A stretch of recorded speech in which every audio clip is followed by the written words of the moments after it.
دینی مدارس وعلیکم السلام ورحمۃ اللہ وبرکاتہ۔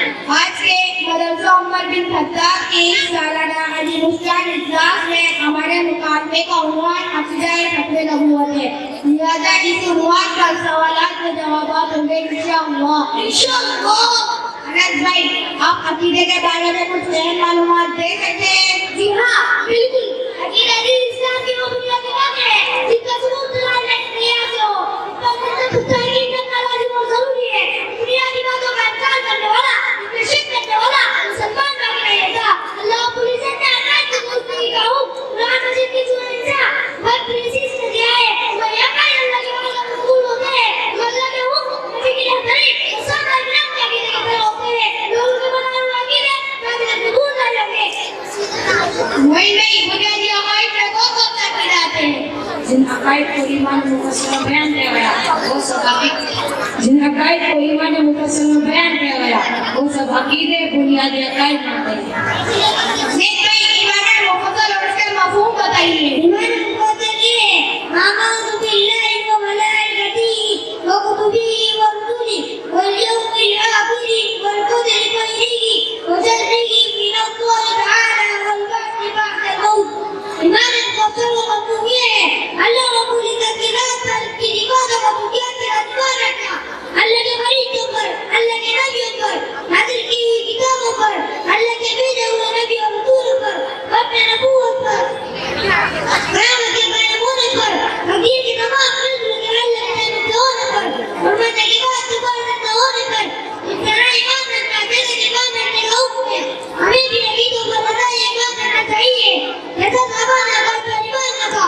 صحابہ کی طرح عقیدوں پر ایمان رکھنے کا حکم پورا کرنا ہے۔ نمبر 13 ہے قرآن بھائی، ختم نبوت کا کیا مطلب ہے؟ ختم نبوت کا مطلب یہ ہے کہ رسول اللہ صلی اللہ علیہ وسلم اللہ رب العزت کسی بھی انسان کو نیا نبی بنا کر پیدا نہیں کریں گے۔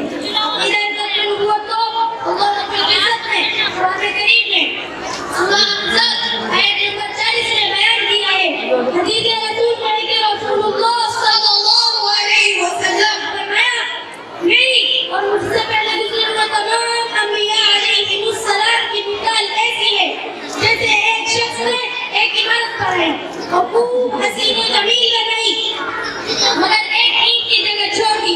لوگ عمارت کے ارد گرد پھرتے ہیں اور تعجب کرتے ہیں اور کہتے ہیں کہ اس جگہ ایک اینٹ نہیں رہتی۔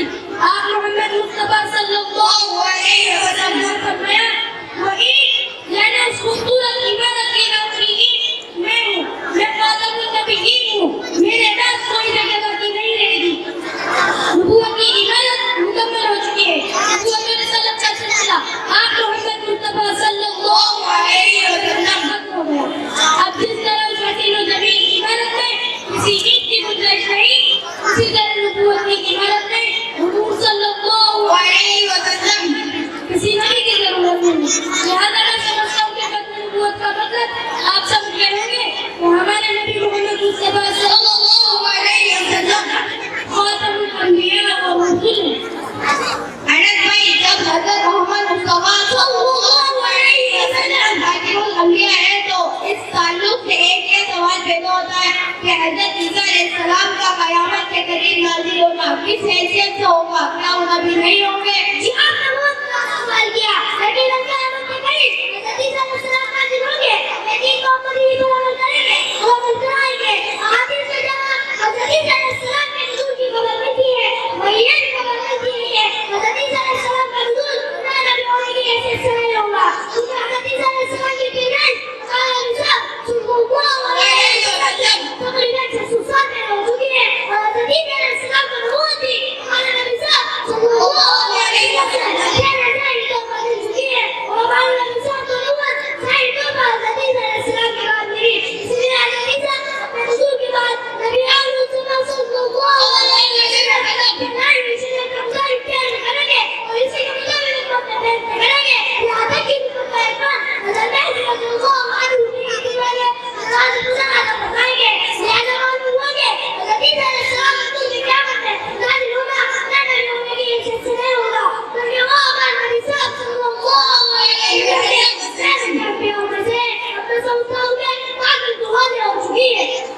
شعیب بھائی حضرت عیسیٰ علیہ السلام کا تعارف کرائیں. قرآن کریم کے مطابق حضرت عیسیٰ علیہ السلام کا تعارف یہ ہے, ان کا نام مبارک عیسیٰ ہے, ان کا لقب مسیح ہے. حضرت عیسیٰ علیہ السلام حضرت مریم کے بیٹے ہیں. ان کا خاندان بنی اسرائیل وطن شام میں فلسطین ہے. اللہ تعالیٰ نے حضرت عیسیٰ علیہ السلام کو بغیر باپ کے اپنے خود سے پیدا کیا اور بنی اسرائیل کی طرف رسول بنا کر بھیجا. اللہ تعالیٰ نے حضرت عیسیٰ علیہ السلام کو ایک کتاب عطا کی جس کا نام انجیل ہے. عیسیٰ علیہ السلام نے بات کی بہت کلام کیا اور ان کی والدہ حضرت مریم کی پاک دامنی کی گواہی دی. اللہ تعالیٰ کی عزت نے حضرت عیسیٰ علیہ السلام کو کچھ معجزات دیے جس کو انہوں نے اللہ کے حکم سے مردوں کو زندہ کیا, بیماروں کو شفا دی, مٹی سے قریب میں بنا کر ان میں جان ڈالی. اللہ تعالیٰ نے حضرت عیسیٰ علیہ السلام کو زندہ آسمان میں اٹھا لیا. اب وہ کل کے قیامت کو تشریف لائیں گے. پہلے دنوں میں ہمیں سائنس پر ایمان لائیں گے, دجال کا قتل کریں گے, زمین میں گروہ انصاف قائم کریں گے اور شریعت محمدی کو مطابق عمل کریں گے اور فیصلہ کریں گے. ایان بھائی حضرت عیسیٰ علیہ السلام کے والد کا نام کیا ہے؟ اے بھائی یہ کیسا سوال ہے؟ حضرت عیسیٰ علیہ السلام کو اللہ تعالیٰ نے ان کی والدہ کے ذریعے سے بغیر باپ کے اپنے پاس ظلم سے بھیجا گیا ہے. اس لیے ان کی نسبت ان کی والدہ حضرت مریم جاری ہوتی ہے. اسی وجہ سے قرآن مجید میں عیسیٰ بن مریم آیا ہے. ایان بھائی حضرت مہدی رضی اللہ عنہ کا تعارف حدیث کی روشنی میں بتائیے. رسول اللہ صلی اللہ علیہ وسلم نے بہت صاف طور پر حدیث میں حضرت مہدی کا تعارف کروایا ہے. نبی کریم صلی اللہ علیہ وسلم نے فرمایا دنیا اس وقت تک ختم نہیں ہوگی جب تک میرے اہل بیت میں سے ایک شخص عرب کا بادشاہ نہ بن جائے. اس کا نام میرے نام کے مطابق ہوگا, اس کے والد کا نام میرے والد کے نام کے مطابق ہوگا, اور فاطمہ زہرا رضی اللہ عنہا کی نسل سے ہوں گے, یعنی سادات میں سے ہوں گے. حضرت مہدی کا وطن مدینہ منورہ ہوگا. امام مہدی کے دور سے اب ظلم و ستم چھایا ہوگا. اس وقت مسلمان اس فکر میں ہوں گے کہ کسی ایسے رہبر و رہنما کا ہونا ضروری جو امت کی قیادت خلافت پر انجام دے, جو امت کے زیادہ حالات ختم ہو, معاشرے میں عدل انصاف قائم ہو. چنانچہ امام مہدی رکن یمانی مقام ابراہیم کے درمیان خانقاہ و طواف کرتے ہوں گے. یہ وقت کے اہل حق اہل دین اولیاء کرام کی اعتماد کو پہچان لے گی. آپ کے نوچاتے ہوئے بھی آپ کے ہاتھ پر پیٹ کرے گی.